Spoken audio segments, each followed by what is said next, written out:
O Anime Recaps Tagalog, mapapawaw ka sa sarap. Nax, ang title ng ating anime ay laging nakalagay sa itaas ng video. Love you guys, muwa-muwa. Chup chup, sige na, like mo na yan. Isang kasama ni Shiro ang may sinusundan na dalawang parasite. Sinundan niya ang isang parasite na si Miki na may kinuhang easy to pick na babae. Sinundan sila ng paparazzi hanggang sa parking lot ng isang gusali. At doon ay nagulat ang investigador nang makita ang patay na babae. Ngunit paglingon niya ay naroon na si Miki na nakita at hinuli siya. Kalaunan ay nagpatulong si Shiro kay Shinichi na tinuro ang gusali kung saan huling nagpunta ang kakilala. Kaya muling sinabi ni Migi na tumigil na dapat si Shiro. Walang nagawa ang bida kundi samahan si Shiro na pasukin ang gusali at naamoy nito ang nangyari sa crime scene. Naramdaman ni Migi ang pagdating ng isang parasite na dala ang isang tao at sinabi sa bida. At ipinakita nga ang isang lalaki na may chicks patungo doon. Sa parking lot ay pinatayo ng halimaw ang babae sa harap nito. Pero naramdaman niyang nasa likod ng poste ang kasamang parasite. Kakainin na sana nito ang babae, na kinukuhanan ni Shiro ng video, nang lumabas ang bida para pigilan sila. Sinabi ng bida sa babae na alien ang lalaki, kaya agad itong tumakbo. Ngunit mabilis lang siyang tinusok ng alien gamit ang matulis na ulo. Nagalit si Shinichi pero mas galit ang alien na inatake ang bida. Pero umilag-ilag siya. Naglaban ang talam ni Migi at talam ng kalaban. At kasabay nito na nakakakuha ng video si Shiro pero hindi niya makita ang nangyayari sa bilis. Sinabi ni Migi na magpatuloy sa pag-ilag ang bida. Sa kanya inatake ang kalaban na na-slice at natamba. Pero muling bumangon dahil motivated. Kaso ay tinapos na siya ni Migi sa paghiwa sa gitna. Sinabi ni Migi na ang lugar na iyon ang posibleng ginawa ng nanalong politikong parasite na si Takeshi kung saan nila dinadala ang mga pagkain. Kaya kailangan na nilang umalis agad para hindi mas lalong malagay sa panganib. Sa labas ay nagtanong ang bida kung magpapatuloy pa rin si Shiro sa pag-imbestiga. Saka sinabi ang pangalan ng isa pang investigador na pwede niyang lapitan. Kaya nanlaki ang mata ni Migi sa bida na malalagay sila sa panganib. At posible na madamay pa ang tatay ng bida. Kaya sinabi ni Shiro na hindi na siya magpapatuloy. Ibinigay din niya ang memory card kay Migi na agad itong pinagkakagat. Saka nagpaalam na si Shiro na sinabing mas nais niyang maging normal na tao para sa asawa at anak. Sa paghinga ay naiisip pa rin ng bida ang sinabi ni Shiro na hindi na siya normal na tao. Kaya sinabi niya kay Migi na patayin nila ng isa-isa ang mga alien. Ngunit depende daw kung tutulong si Migi. Kaya naisip ng bida na ililigtas niya ang mga tao at pipilitin si Migi na tulungan siya. Sa Parasite Council ay nagmeeting ang mga parasite at sinabi nilang kailangan nilang patayin si Shinichi. Hindi sana payag si Ryoko pero mas maraming pabor, kaya sinabi ng babae na ibalik sa kanya ang buong katawan ng bida para ma-dissect ito. Sa paaralan ay babalik na sana si Shinichi sa school, pero biglang kumapit si Migi na sinabihan ng bida na may 3 paparating para patayin siya. Kaya mabilis siyang tumakbo palayo at nagtago muna panandalian para magplano kasama ni Migi. Pero biglang inantok si Migi. Kaya sinabi nito sa bida na tumakbo muna. Kaya nagtaksi ang bida patungo sa isang lugar na fresh air. Akala niya kung nakatakas na siya, pero biglang bumaba sa taxi si Miki na masayahing parasite. Kaya naisip ng bida na hindi ito parasite. Ngunit nang sinabi ni Miki na narinig na siga daw ang bida ay agad na tumakbo si Shinichi. Napansin ng bida na mabagal ang pagtakbo ni Miki kaya nakatakbo siya palayo at nakisakay sa sasakyan ng isang matanda na may aso. Pagkaraan pa ng ilang oras ay bumaba na ang bida na inakalang ligtas na ulit siya. Pero may dumating ulit na truck na dinaanan siya. At mula dito ay tumalon si Miki na hindi pa gaanong control ang katawan na na-outbalance. Dahil dito ay ginising ni Shinichi si Migi, na agad nag-fight mode nang maramdaman ang kalaban. Sinabi ni Shinichi na hindi niya makita yung iba pang parasite. Pero sinabi ni Migi na nasa katawan ni Miki yung 3. Saka inilabas ni Miki ang 2 halimaw na kamay na sinangga ni Migi.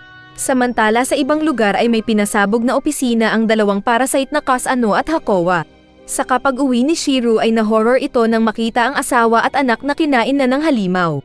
Samantala ay madaldal si Miki na umaatake sa bida na sinabing mahihirapan siyang dalhin ito ng buo kay Ryoko. Dahil mas maraming blade si Miki ay nahihirapan ng 2 bida na labanan ito. Nasugatan si Shinichi kaya agad siyang tumakbo palayo doon at iniwan ang mabagal tumakbo na Miki. Nagpahinga sila saglit at naisip ni Shinichi na sirain nila ang paa ni Miki. Pero sumagot si Migi na wala siyang maramdaman gaano na tao kay Miki. May dumating na sasakyan, kung saan nakasabit ulit si Miki na tumalon, at nauntog pa na nabali ang leeg pero inayos. Nagplano ang mga bida na tirahin nila ang mga paa ni Mickey.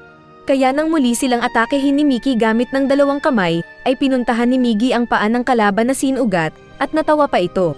Papatayin sana si Shinichi pero hindi siya nasugat dahil nagtama ang dalawang sariling blade ni Mickey.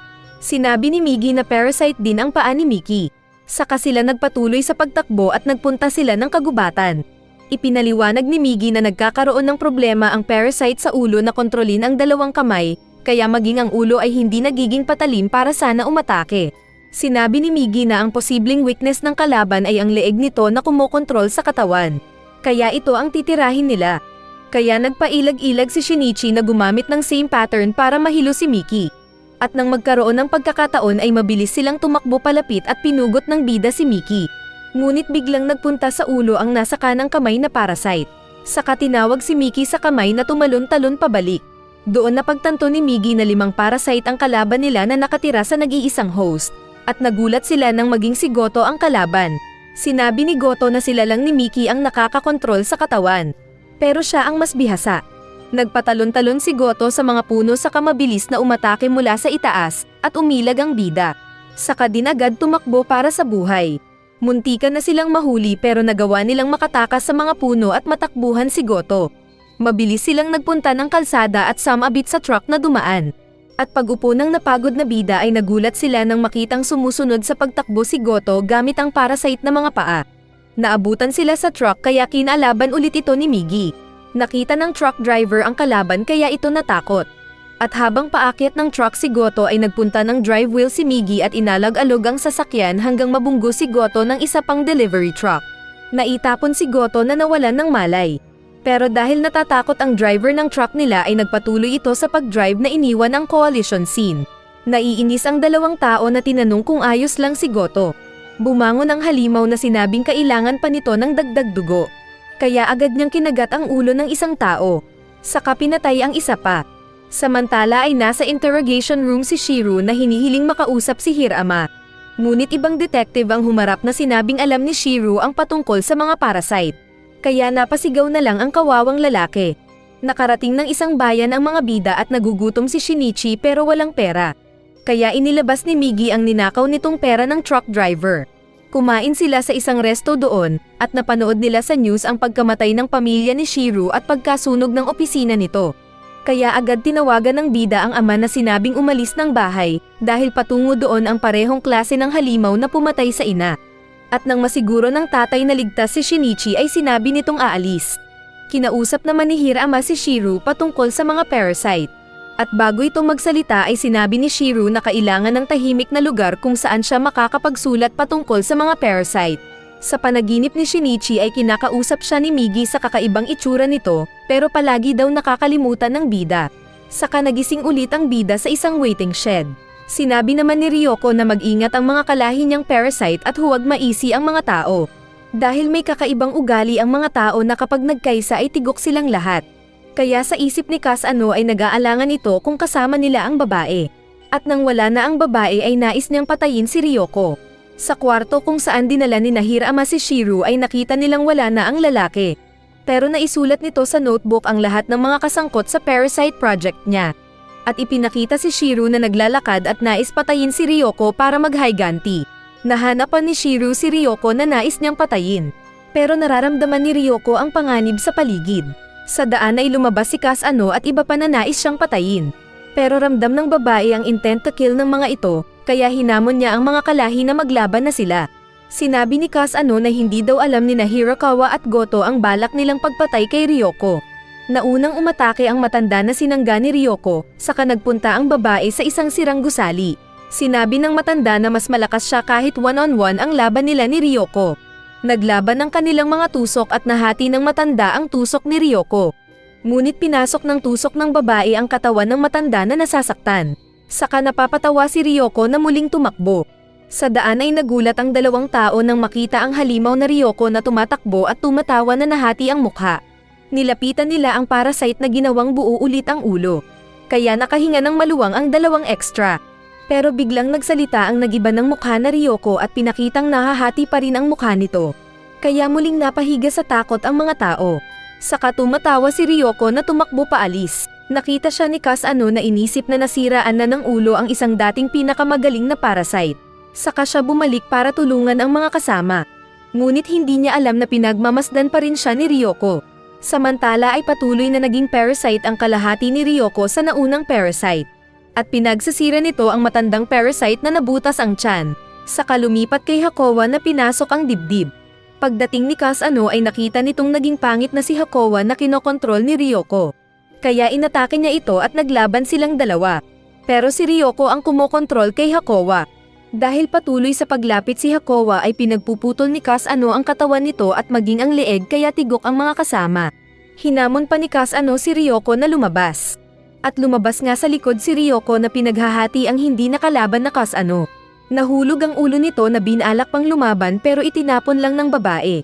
Lumabas ang kalahati ni Ryoko sa katawan ni Hakowa at nag-combine sila. Saka iniwan na ang natunaw at namatay na Kasano dahil walang host.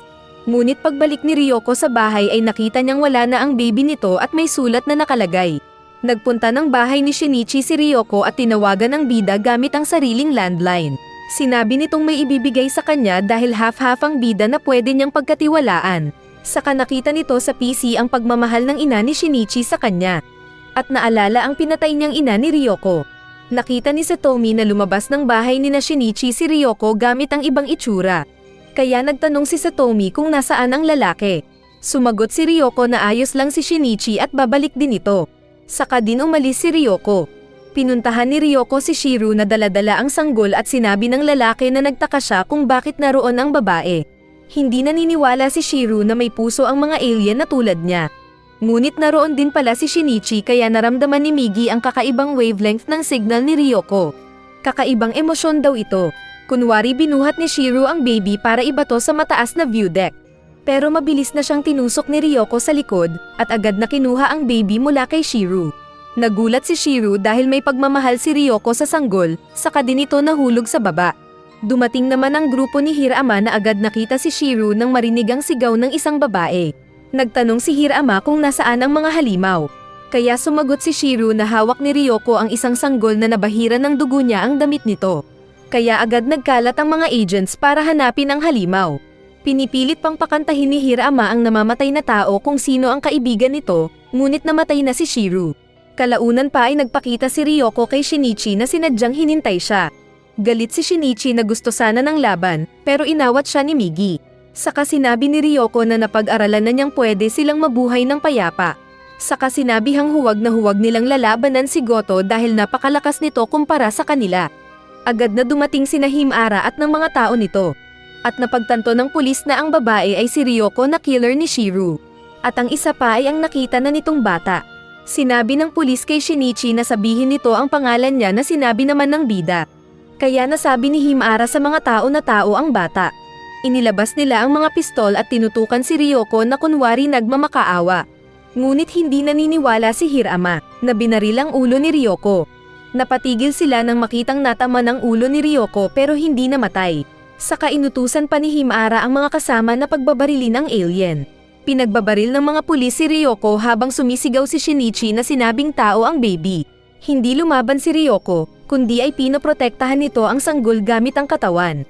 Narinig naman ni Satomi ang mga putok ng baril na nasa malapit lang. At tatakbo sana ito palayo nang bigla niyang makita ang multo ng nanay ni Shinichi. Kaya siya bumalik. Patuloy naman sa pagbaril ang mga pulis kay Ryoko na unti-unting naglalakad patungo sa bida. Nais sana nitong ibigay ang sanggol pero sinabi ni Migi na baka trick lang ito ni Ryoko. Pero biglang naging mukha ng ina ni Shinichi si Ryoko at sinabi nitong napag-aralan at naintindihan na niya ang mga tao. Kaya inawat ni Hirama ang mga kapwa pulis sa pagbaril. Sinabi ni Ryoko na hindi niya ginawa ng masama ang sanggol na alam niyang inosente. At inutusan ang bida na alagaan ito. Kinuha ni Shinichi ang baby at nagpasalamat ang babae, kaya nagtaka si Migi. At saka din namatay si Ryoko. Nagtaka si Migi dahil alam niyang madali lang mapapatay ni Ryoko ang mga pulis kung ninais nito. Dahil nakita ni Shinichi ang mukha ng ina, ay bigla siyang napaluha. At naalala ang sinabi ng manghuhula na magsasara ang butas ng puso niya kapag muling makausap ang gumawa nito. Nakarating din si Satomi na agad tinawag ang bida, at nakita niya na lang ang bida na umiiyak ulit at alam niyang ayos na ito. Kalaunan ay tinawag si Shinichi para sa isang test, para malaman kung isa siyang alien. Saka kinuha ng mga pulis ang maniakis at rapist na si Uragami. Kinulong nila ito sa isang bulletproof na kwarto para tignan ng ilang mga tao sa labas kung mga halimaw sila. Kaya biglang natakot ang convict na ayaw makakita ng mga halimaw na ganun, pero walang magawa. Ipinakita ang unang lalaki na sinabi ni Uragami na hindi parasite. Pero nang may magandang babae na ipinakita kay Uragami, ay sinabi nitong naramdaman niya ang sakit ng mga preso.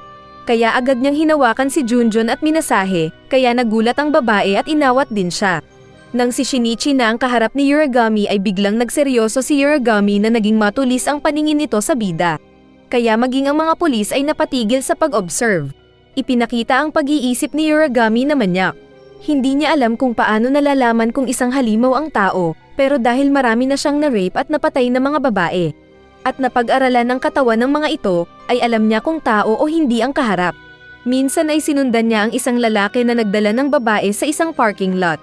At naabutan niya ang bangkay ng babae na kinatay. Pero may dumating na pulis na pinagkamalan siyang gumawa kaya siya nahuli. Sinabi ni Uragami na parang sa isang split second ay may nakita siyang hindi tao sa mata ng bida. Dahil dito ay hindi na muna pinauwi sina Shinichi at tatay nito at pinatuloy sa isang hotel. Nang mag-isa na lang ni Shinichi na nakahiga sa kama ay hindi pa rin niya makalimutan si Uragami na tingin niya ay killer. Nagmeeting sina Hirama at mga pulis na kasama nito na nakatoka sa paglaban sa mga alien parasite. Sinabi ni Hirama na subukan nilang dalhin si Uragami bilang extra pang detect sa mga halimaw. Pero walang tiwala si Yamagishi sa mga kriminal. Kalaunan ay dinala ni Hirama si Shinichi sa mga pulis at kinausap nila si Yamagishi. Nagtanong ang sigang pulis kung paano nila mapapatay ang mga parasite. At naalala ng bida ang usapan nila ni Migi kung saan sinabi ng parasite na pwede silang gumamit ng apoy pangpatay sa mga kalaban. At sinabi ito ni Shinichi sa pulis na napatawa. Sa araw ng operation ay nagpunta ang maraming pulis sa opisina ni Takeshi. Pumasok sila samantalang nanonood ang mga boss sa isang surveillance van. Sa kagamit ang telecom ay inutusan nila ang mga tao na magtipon para lumabas dahil isa umanong terorista ang nagpunta doon at may dalang baril. Ngunit gawa lang nila ito para mapalabas sa lungga ang mga parasite. Kasama ding pinag-evacuate si Takeshi at mga katulad nitong halimaw na tinipon. Dahil hindi makita ni Uragami kung sino ang halimaw, ay pinatayo nila ito at si Shinichi ang pinaupo. Ngunit maging ang bida ay hindi makita kung sino ang parasite. Naalala niya ang mayor na si Takeshi, pero hindi niya alam kung paano ito sasabihin. Sinabi ng mga pulis na tig-7 ang pwedeng lumabas ng sabay. At ang mayor sana ang pauunahin nila pero sinabi nitong mauna muna ang mga bata at matatanda. Kaya ginamit na lang ng mga pulis ang scanner na nakikita ang human DNA.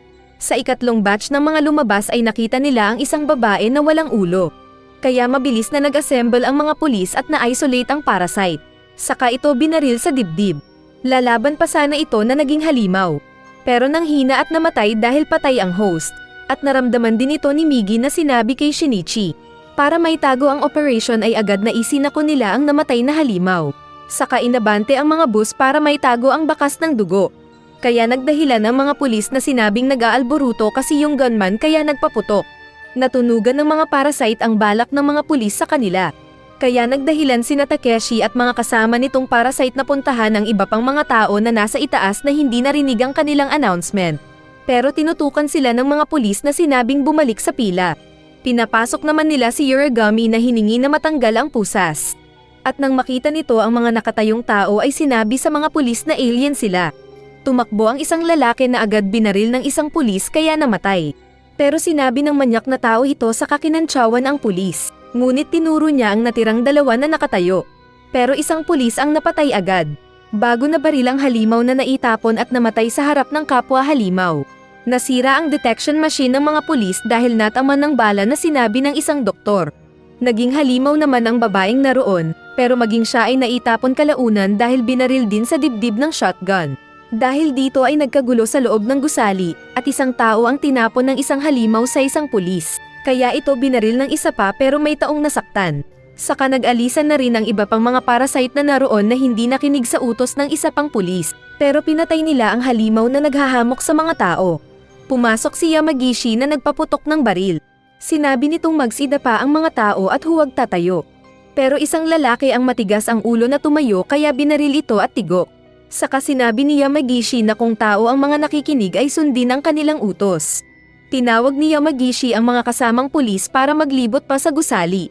At kasama din daw nila si Uragami. Sa hallway ay isang halimaw ang binalak tumakas na dinala ang isang tao para human shield, pero pinagbabaril ang mga ito. Namatay ang tao at namatay din ang halimaw. Nagtanong si Goto kay Takeshi kung bakit hindi nito iniisip tumakbo. Kaya sumagot ang Mayor Parasite na late na daw para tumakbo pa siya. Sinabi naman ni Goto sa sarili na sa wakas ay magagawa na niya ang lahat ng nais ng kamanyakan. Sinabi ni Yamagishi na maghiwalay sila ng mga kasama, at ipinasama sa iba ang kasamang manyak na Uragami. Napag-aaralan na daw nitong makita ang pagkakaiba ng tao at Parasite. Saka ito umalis. Nagpatuloy sila sa pag-iikot ng gusali at nakita nila ang ilan pang mga namatay na Parasite na pinatay ng isa pang grupo ng mga pulis. Saka may binuksan at pinasok silang kwarto at nahuli ang isang lalaki at babae na naglalaro ng masarap. Pero sinabi ni Uragami na tao ang mga ito kaya pinagalitan sila. May nakita namang lalaki ang grupo ni Yamagishi na masayang nakita sila. Pero sinabi ng leader na barilin ito na kanilang ginawa. At nakita nilang halimaw nga ito. Nagtanong ang sundalo kung paano nalaman ng leader, pero sinabi ng leader na dahil hindi daw ito nagpunta ng first floor. Ipinakita na ang misyon ng mga sundalo ay para patayin ang mga Parasite at hindi para magligtas ng tao. Kaya madami silang napatay na mga Parasites. May nakitang lalaki sina Uragami na kanyang sinabing barilin nila. Natama ng kamay nito na parang balewala lang, kaya napabuntong hininga si Uragami. Sa kanila sinundan ang tumakbong Parasite at pinagbabaril ito hanggang sa malanta na namatay. Nakita ng mga pulis si Goto kaya nagtanong sila kung babarilin nila ito. Sinabi ng manyak na barilin na nila lahat dahil sawa na siya. Pero nang maramdaman niya si Goto ay biglang napasigaw na parang bakla si Uragami at agad tumakbo. Nahinabol ng pulis na escort nito. Nang maabutan siya ng pulis ay sinabi ng nagpapanik na Uragami na hindi tao si Goto. Hindi agad binaril ng mga pulis si Goto na sinundan pa nila sa isang malawak na kwarto. Tumayo sa gitna ang alien at sinabing barilin na siya na pinagbabaril ng mga pulis gamit ang shotgun. Pero kahit maraming butas sa katawan ni Goto ay hindi pa rin ito bumagsak. Saka ibinalik nito ang ilang mga bulitas na tumama sa isang pulis na namatay. Dinala ni Goto ang lahat ng bala sa kamay nito sala buong lakas na ibinalik sa mga pulis at bagsak silang lahat. May nabuhay pa na nabaril ang ulo ni Goto, pero kinuha lang ng halimaw ang baril saka sinabing mamamatay din ang pulis. Samantala ay pinuntahan ng iba pang mga pulis si Takeshi na binati pa sila. Nakatayo ito sa gitna na nag-speech pa na silang mga Parasite daw ang pag-asa ng mundo para maligtas sila sa corruption. Pero lumapit ang mga pulis na tinutukan siya ng baril. At nang hindi na makatiis sa speech ni Takeshi ay binaril na nila ito. Kaya bagsak ang politician na namatay. Nagtaka ang pulis na hindi nagbago ang mukha ni Takeshi, at nang hawakan niya ito sa leeg ay nalaman nilang tao lang ito. Biglang dumating mula sa binasag na bintana si Goto. Naghubad ito ng damit at siya naman ang lumapit sa mga pulis. Samantala ay nakita ni na Uragami at kasama nito ang mga namatay na pulis kaya natakot ito. At sinabi ni Uragami na kagagawan ito ni Goto. Pero nagulat na lang ang detective nang pinagbabaril siya ni Uragami. Lalaban pa sana siya pero tinuluyan na siya ng killer. At sinabing sasamantalahin niya ang pagkakataon na tumakas kapag magwala si Goto. Sinabi naman ni Migi na umalis na sila ni Shinichi dahil tapos na ang trabaho nila doon. At panalo na ang mga tao. Samantala ay nagbago ang anyo ni Goto na dumami ang mata at lumabas ang mga ngipin. Saka habang naglalakad sina Yamagishi para puntahan ang iba pang mga kasama, ay nakasalubong nila si Goto na dumami ang mata kaya nila pinaputukan. Ngunit napakabilis na ginawa niyang tae ang mga pulis. Pumasok ito sa isang kwarto at inilabas ang maraming mga tusok, at nang pinaputukan siya ng dalawang pulis ay bigla niyang tinusok ang mga ito sa likod at binuhat para gawing shield. Nagmakaawa ang isang pulis na huwag paputukan, pero pinagbabaril pa rin ng mga pulis si Goto na isinangga ang mga tao. Napa-atras sina Yamagishi na nagpaputok pa ng 2 beses na grenade launcher. Saka sinabi sa mga tao na magpunta sila ng rooftop dahil wala silang laban kay Goto sa indoor combat. Mabilis silang umakyat sa hagdan at paglabas niya sa pinto ay inutusan ang mga tao na maghanda ng depensa. Pero nagulat siya dahil si Goto ang lumabas na nagsabing patay na ang mga tao ng captain. Napagtanto ni Yamagishi na kakaiba ang katawan ni Goto dahil protektado ito ng armor. Na sinabi ni Goto na totoong protektado siya ng special armor pero ipinakita ang sugat na nataman pa rin ito ng bala. Pinagbabaril siya ni Yamagishi, pero gumawa ng kalasag ang kalaban na nade-deflect daw ang bala. Nagpaputok ng pasabog si Yamagishi na napangiti. Ngunit nakita niyang parang Spider-Man na Captain America si Goto na kumapit sa pader. Saka inatake ng kalaban ang pulis na naitapon. At madali lang tinalo ni Goto si Yamagishi. Naalala ni Yamagishi ang sabi ni Shinichi na flamethrower sana ang ginamit niya. Pero huli na ang lahat, at nakita na lang ng mga pulis sa labas ang nahulog na ulo ni Yamagishi. Naroon rin si Shinichi na aalis na sana, nang biglang tumalon si Goto sa tabi niya. Napansin siya ni Goto na sinabing kailangan din siyang patayin kapag may koneksyon sa pag-atake ng mga pulis. Lalapitan sana siya ni Goto pero biglang binaril ni Hirama ang dibdib ng Parasite. Sinabi ng Parasite na sharpshooter si Hirama kung sakali. Saka sinabi nitong pagod na siya at ayaw nang makipaglaban dahil madami pa ang mga pulis. Saka ito biglang tumalon sa ituktok ng isa pang gusali. Aalis na sana ang bida pero pinigilan siya ni Hirama na sinabing alam nitong may tinatago ang bida. Saka nabangungot si Shinichi nang makita ang ulo nito na naitapon sa halaman. Sinabi ni Migi na pakiramdam niya ay hahanapin sila ni Goto. Kaya naguguluhan si Shinichi. Sinabi ni Migi na magpatulong sila sa military, pero ayaw ng bida dahil maraming mamamatay. Habang naglalakad siya ay napansin niyang nakatulog si Migi. Kaya nagka-nervous breakdown ang bida at tingin niya sa lahat ng makasalubong ay si Goto. Kaya siya tumakbo. May nabangga siyang lalaki na sinabihan siyang humingi ng tawad, na kanya namang ginawa na yumuko pa. Pero inapakan ng ulo ni Shinichi, na feeling niya ay paa ni Goto kaya instant suntok siya sa mga bully, at knockdown ang mga ito. Nakita niya sa daan si Satomi na kanyang niyakap dahil sa takot. Pero nasaktan ng babae kaya itinulak niya ang bida. At napatakbo na lang palayo ang tutoy. Pero kinagabihan sa park ay pinuntahan siya ng babae, at muling nag-usap. Dahil wala ang mga magulang ay nagpunta sila sa bahay ng babae. Saka sila naglaro ng Tekken at ML. At dahil nasarapan ay naisip ng bida na dapat siyang mabuhay. Kinabukasan ay naramdaman ni Migi ang pagdating ng kalaban, kaya nagnakaw sila ng sasakyan para gawing armas. Habang nagmamaneho ng sasakyan si Goto ay nakita niyang may nahulog na sasakyan at naaksidente ang Parasite. Pero nakita ng mga bida na buhay pa rin ito. Kaya pinatakbo siya ni Migi. Sa daan ay pinatigil siya ni Migi at pinakalma. Saka itinuro ang gagawin nila ni Shinichi. Pagdating ni Goto ay naramdaman nito si Migi. Pero humiwalay pala si Migi sa katawan ni Shinichi para hindi ito agad patayin ni Goto.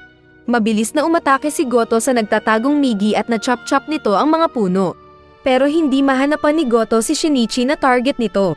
Plano ni Migi na tabasin nila ang ulo ni Goto dahil ito ang kumokontrol sa buong katawan. Kapag nagawa nila ito ay mabibigyan sila ng pagkakataon na sirain ang host. Nang mapansin ni Migi na nanghihina na siya dahil malayo sa host, ay pinasigaw niya ang isa pang katawan na kaboses ni Shinichi. Kaya naistorbo si Goto na hinanap ang sumigaw. Sinamantala ito ni Shinichi na patamaan ng matulis na nag-aapoy na kahoy ang paa ni Goto. Kaya nawalan siya ng kontrol nang mag-react ang Parasite na paa. Kaya nagawa ni Migi na maputol ang ulo ni Goto. Ngunit hindi sapat ang pagkakaputol ng ulo ni Goto. Kaya nakabawi ito at nahuli si Migi. Lalapit sana si Shinichi pero pinatigil siya ni Migi at sinabing bumagsak ang plano nila. Nasaktan ni Goto ang mukha ni Shinichi kaya pinutol ni Migi ang paa ng kalaban. Saka inutusan si Shinichi na tumakbo na para hindi sila mamatay pareho. Kaya walang nagawa ang bida kundi ang tumakbo samantalang nanghina si Migi na masaya daw sa memorya nila ni Shinichi. Nahulog si Shinichi na naanod ng tubig pero nakaligtas, kaso ay wala na siyang kamay kaya naiyak. Kumatok ng isang bahay si Shinichi at nang makita ng matanda ang sugat niya ay pinapasok siya. At sa loob ay nilunasan nito ang kanyang sugat. Saka pinakain ng bida at inaya na matulog na rin doon. Saka nagpasama ang matanda sa pagmarket na humawak pa sa kamay niya. At nakita nila ang mga basura na galing sa city na tinatapon doon. Sa tuwing magpapalam si Shinichi ay sinasabi ng matanda na manatili muna siya. At sa pagdaan ng mga araw ay nanatili siya sa bahay ng matanda habang iniisip ang nawalang si Migi. Minsan ay nanaginip si Shinichi at napunta sa tambayan nila ni Migi. At doon ay nakita niya ang kakarampot na kamukha ni Migi. Naalala ng bida ang pangalan ng kaibigan na nasabi sa paggising nito. Saka nakita ang mata ng Parasite sa kanyang naputol na kamay. May isang tao na tumakbo dahil may kinatakutan. At isang umaga ay kinatok ng mga tao ang matanda na pinagkamalan si Shinichi na isang killer. Pero nang tignan siya ng nakaligtas na tao ay sinabing hindi tao ang killer. Dahil malaki ito at maraming mga kamay at mas maraming mata. Kaya naisip ni Shinichi si Goto. Pinuntahan ng mga tao ang crime scene at nakita nila ang karne ng tao. Nakatanggap ng tawag ang lola na sinabi kay Shinichi na hahanapin nila ang killer gamit ng hunting rifle. Pero sinabi ni Shinichi na hindi ito mamamatay gamit lang ang rifle. Ipinagtapat niya sa matanda na siya ang hinahabol ng halimaw. At tumatakbo siya para mabuhay. Pero hindi na daw niya maatim na may mamatay pa dahil lang sa kanya kaya kailangan niyang magsakripisyo para sa iba. Kaya nagalit ang matanda na sinabing isa lang siyang spoiled brat. Pero nakapagdesisyon na si Shinichi na lalabanan si Goto. Kaya pinalakas siya ng matanda na ipinaalala ang mga mahal sa buhay at huwag kalimutang maging tao. Nagpasalamat si Shinichi sa matanda, saka kinuha ang isang tibak para gawing armas. Saka mabilis na umalis para hanapin si Goto. Habang naglalakad ay nasabi ni Shinichi na pagod na siya sa katatakbo at parang hinihila siya patungo sa kinaroroonan ng kalaban. Saka bigla niyang napansin na naging matalas ang pakiramdam niya. Kaya nakita niya si Goto na natutulog. Nilapitan niya ito at nagpunta sa likod para sana tagpasin ang ulo. Pero nagising si Goto na nakasangga at muntik pa siyang masaktan. Nakapagtago siya at hindi siya mahanapan ni Goto, kaya kung saan-saan ang tinitira nito. Hindi daw nakakaramdam ng takot ang bida na sinubukang magpatulong kay Migi. Nakakita siya ng sanga ng kahoy na kanyang kinuha at pinatalas gamit ang ngipin. Narinig siya ni Goto na unti-unting lumapit. Nasa isang puno si Shinichi na tumalon para saksakin si Goto pero nahagip ng halimaw ang tusok sa tinapon si Shinichi. Sinubukang tawagin ni Shinichi si Migi, pero sinabi ni Goto na pinatay na niya ito. Dahil sa inis ay sinuntok ni Shinichi si Goto sa dibdib. Pero walang epekto. Kaya napatanong ang kalaban kung bakit gumagamit ng kamao si Shinichi na walang epekto sa kanya. Saka siya gumawa ng kamao at sinuntok ang bida na naitapon sa malayo. Nakita ni Migi na nasa basurahan siya. Naalala niya ang sinabi ni Ryoko na malakas daw si Goto pero mahina din. At naalala niya si Satomi na nagpalakas ng kanyang loob. Naalala niya rin ang mapagod si Goto at may tama sa tagiliran kaya naisip niyang ito ang kahinaan ni Goto. Kaya paglapit ni Goto ay mabilis niyang pinulot ang isang bakal, at na-timingan ang pagsaksak sa tagiliran nito saka ibinaon pa ang bakal. Kaya nasaktan si Goto samantalang naitapon si Shinichi na tumakbo. Nagtatago siya sa isang puno. Nang bigla itong pagputol-putulin ni Goto. Saka galit itong lumapit na itinaas ang blade para tagpasin ang bida. Pero pag-atake ng halimaw ay biglang nag-activate si Migi na nasa katawan ng bida at sinangga ang nasaktan na kamay na parasite. Lumabas ang buhay pa na Migi na sinangga pa ang pag-atake ni Goto. Saka nagsabing natatakot daw ang mga parasites na kinokontrol ni Goto dahil may nangyari sa katawan nito. Kaya hindi makontrol ni Goto ang katawan na nais tumakas. Nasaktan pala ang mga ito dahil sa itinusok ng bida na maruming bakal sa kanilang katawan kaya nagkakaroon ng parasite sa katawan ng parasite. Pinipilit ni Goto na kontrolin ang iba at galit na itong aatake sa bida nang sumabog ang parte ng likod niya. Saka sinabayan ni Migi ang pag-atake ng kalaban na mabilis niyang pinutol ang leeg. At dahil dito ay nawasak ang katawan ng kalaban. Sinabi ni Shinichi na namiss nito si Migi nang mawala. Nagpunta sila ng kinaroroonan ng pinagkunan ni Migi ng bakal na sinaksak kay Goto at nagkaroon ng idea si Migi kung anong kemikal ang naroon. Naramdaman ni Migi ang pagpipilit ni Goto na muling mabuo. Kaya bumalik sila at nakita ang nagpupumilit mabuo na Goto. Papatayin sana ito ni Migi pero sinabi niyang si Shinichi ang baalang magdesisyon. Nag-iisip ang bida kung hahayaan na lang ang kalaban na muling makasurvive. Pero naisip niyang kailangan niyang protektahan ang mga mahal sa buhay. At tinuluyan si Goto. Dahil sa pagkatalo ng mga parasite ay naglaylo ang mga ito at ang ilan ay kumakain na ng pagkain ng tao. Nang matutulog si Shinichi ay lumabas si Migi na parang may nais sabihin. Pero natulog ang bida kaya sa panaginip na lang sila nag-usap. Sinabi ni Migi na matutulog siya at hindi niya alam kung magkikita pa silang muli ng bida. Ayaw daw ni Shinichi na umalis ang parasite, pero sinabi ng parasite na may pupuntahan nitong iba. At kung sakali mang may parasite na makalaban ang bida ay alam ni Migi na ayos lang siya. Saka ito naglakad patungo sa liwanag at nagising ang bida. Sinabi niyang hindi niya makakalimutan si Migi. Paglipas ng ilang panahon ay lumaki at naging college na ang bida. At patuloy pa rin sila sa pag-date ni Satomi. Sinubukan niyang tawagan si Mamoru para kamustahin at kasama pa rin nito ang sariling uod. Kaya nagtaka ang bida kung bakit biglang naglaho si Migi.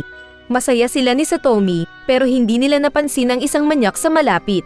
Sinundan sila ng manyak sa kanilang paglalakad pero nakita siya ng bida. Kaya naalala niya si Uragami. Sa isa pang kalye ay nakita niya ulit ang manyak na sinadyang magpakita at umalis. Dahil tanga ay sinundan ng bida ang manyak na lumusot sa makipot na pasilyo. Pero narinig na lang niya ang sigaw ni Satomi na hinihila ng rapist. Dinala ni Uragami si Satomi papasok sa isang gusali at sumakay ng elevator. Nagpunta sila ng rooftop kung saan may naglalampungan na umalis. Ngunit napansin ng lalaki ang kutsilyo ni Uragami kaya siya nakialam. Ngunit nalaslas ang leeg ng lalaki na namatay. Agad na tinulak ni Uragami si Satomi sa isa pang babae at mabilis ding nilaslas ang leeg nito. Saka sinabing sa kanya papatayin si Satomi kapag tapos na niyang makausap si Shinichi. Pagdating ni Shinichi ay nakita ng bida ang namatay na babae. At lumabas si Uragami na hostage si Satomi. Nagtanong ang bida kung anong gusto ni Uragami, kaya nag-isip ito. At biglang napaisip na siya ang maituturing na monster ng mga tao, kaya hindi na nila kailangan pa ang mga parasite. Saka sinabi ng manyak na alam niyang half tao at half monster si Shinichi. At baka may butas daw ang katawan ni Shinichi kaya napahawak siya sa dibdib. Kaya hindi na makapalusot ang bida na aamin na sana. Pero sinabi ng babae na tao si Shinichi. At si Uragami ang mukha lamang tao, pero siya ang monster. Sinabi ni Satomi na umalis na ang bida at tumawag ng pulis. Kaya nasabi ni Uragami na mag-enjoy siya sa kakaslice sa parte ng babae. Ma-slice na sana ang leeg ni Satomi, kaya mabilis na sumugod si Shinichi. Isinangga ni Shinichi ang kaliwang kamay na natusok, saka sinuntok ng malakas ang panga ni Uragami. Pero hindi niya nasalo si Satomi na nahulog. Kaya napaiyak ang bida na nanlumo. Biglang nagsalita si Migi na sinabing pagod na siya sa kakahawak at ipinasa ito kay Shinichi. Kaya naramdaman ng bida na hawak niya si Satomi na mabilis hinila. Nagpasalamat ang bida dahil naroon pa rin si Migi. Saka nagyakapan sila ni Satomi. At nakita nila ang pagdating ng mga taong nakita ang crime scene. At natapos ang series. Ibig sabihin sa huli na nagpaubaya si Migi, ay tao pa rin ang magdedesisyon kung anong gagawin niya, may parasite man o hindi. Ang tao pa rin ang boss ng kanyang katawan kung gagamitin niya ito sa mabuti o masama. Kaya ikaw din ang pipili kung ilalike mo itong video na ito bilang pagtulong sa aming channel.